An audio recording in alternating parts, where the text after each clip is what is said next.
Bem-vindos ao 365 Dias com a Bíblia. Chegamos ao dia 25 da nossa jornada de leitura. Então respire fundo, aquiete o coração e vamos caminhar juntos mais uma vez pela Palavra de Deus. Vamos começar nossa leitura de hoje no livro do Gênesis, continuando a acompanhar a saga dessas famílias que deram origem a nações inteiras. Olha só, o capítulo 36 nos dá um registro bem detalhado da descendência de Esaú, que também era chamado de Edom. É quase como um mapa de como uma família se transforma em uma nação. A gente vê como da linhagem deles surgem filhos como Elifaz e Rauel, e deles, por sua vez, vêm os chefes de tribos como Temã e Senés. Eles vão se estabelecer ali na montanha de Seir, e é assim que nasce a nação dos Edomitas. E, em um grande contraste com essa lista de nomes, a história agora dá um mergulho fundo no coração de outra família, a de Jacó. E é aqui que um drama começa a se desenhar. Tudo se inicia com um amor preferencial, sabe? Que é simbolizado por um presente, uma túnica toda colorida. Uma peça que destaca José no meio dos irmãos e, infelizmente, planta a semente amarga da inveja.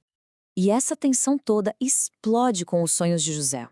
Tente imaginar a cena. Ele vai lá e conta para os irmãos que, no campo, o feixe de trigo deles se erguia, todo imponente, enquanto os feixes deles se curvavam em submissão. Para os irmãos, isso não soou como um simples sonho, mas como uma provocação. E o ódio só começa a crescer. E ele não para por aí, não. O segundo sonho é ainda mais grandioso. E, para os irmãos, claro, mais ultrajante. O sol, a lua e 11 estrelas, a família toda, se prostrando diante dele.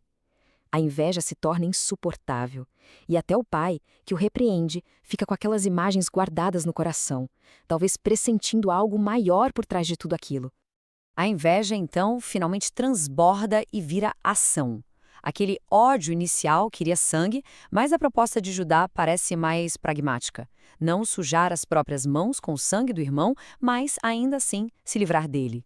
A traição se consuma não no ato de fúria, mas numa transação fria.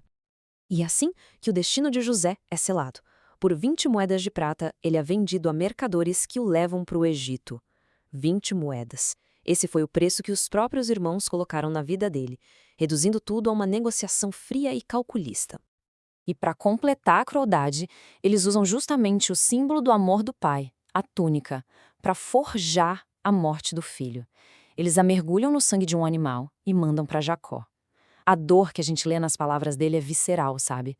É a dor de um pai que acredita ter perdido seu filho amado da forma mais brutal que existe.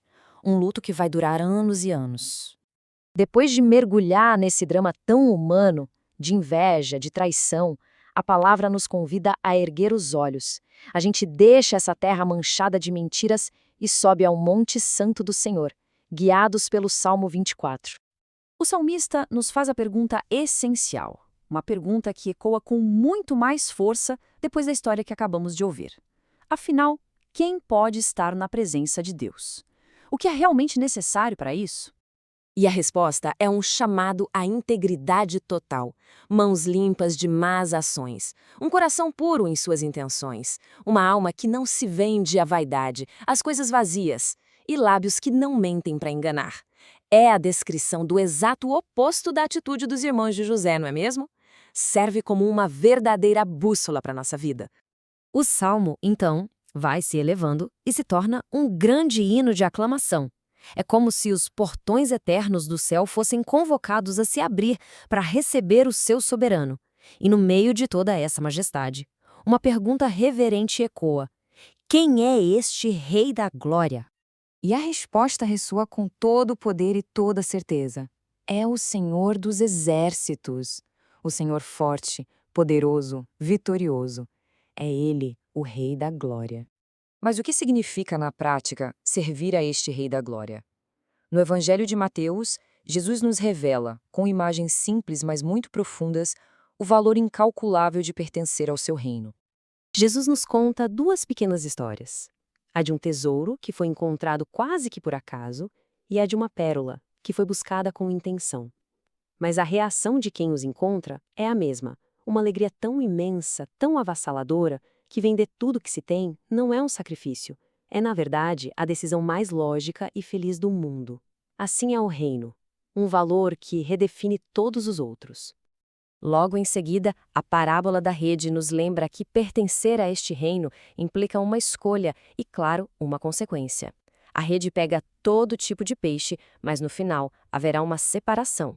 Aquela condição de ter mãos limpas e coração puro que a gente viu no Salmo, aqui se torna o critério para o destino eterno.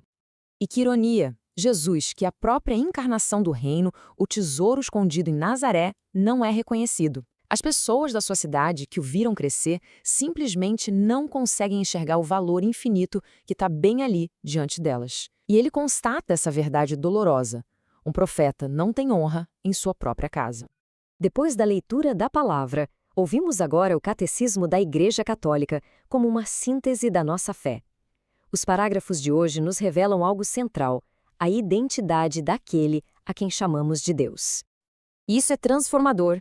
O Catecismo nos ensina que Deus não é uma energia cósmica, uma força distante e anônima. Ao revelar o seu nome, ele se dá a conhecer, ele se torna acessível, ele abre a porta para um relacionamento íntimo, pessoal. O nome revela quem ele é. E este é o nome misterioso e santo que Deus revela a Moisés na sarça ardente. Eu o sou, aquele que sou. Vamos pensar no poder disso. Ele não se define pelo que faz, mas por quem ele é. A própria fonte de toda a existência, a fidelidade absoluta, o Deus que está sempre presente, sempre fiel à sua aliança e às suas promessas. E diante do eu sou, do Rei da Glória, a resposta humana mais autêntica é sempre esta, um assombro que nos revela a nossa própria pequenez. Moisés tira as sandálias, Isaías se sente impuro, Pedro se reconhece pecador. É o reconhecimento da própria indignidade que, paradoxalmente, é a única porta pela qual a infinita misericórdia de Deus pode entrar e nos tornar dignos de estar em sua presença. Hoje nossa caminhada passou por Gênesis capítulos 36 e 37, pelo Salmo 24, por Mateus 13, versículos 44 a 58 e pelos parágrafos 203 a 209 do Catecismo da Igreja Católica. Se esta leitura trouxe algo de bom ao seu dia, inscreva-se para continuar conosco amanhã. Ative o sino e compartilhe esta palavra com alguém que talvez precise buscar a Deus com um pouco mais de confiança. Nos vemos no próximo dia da nossa jornada.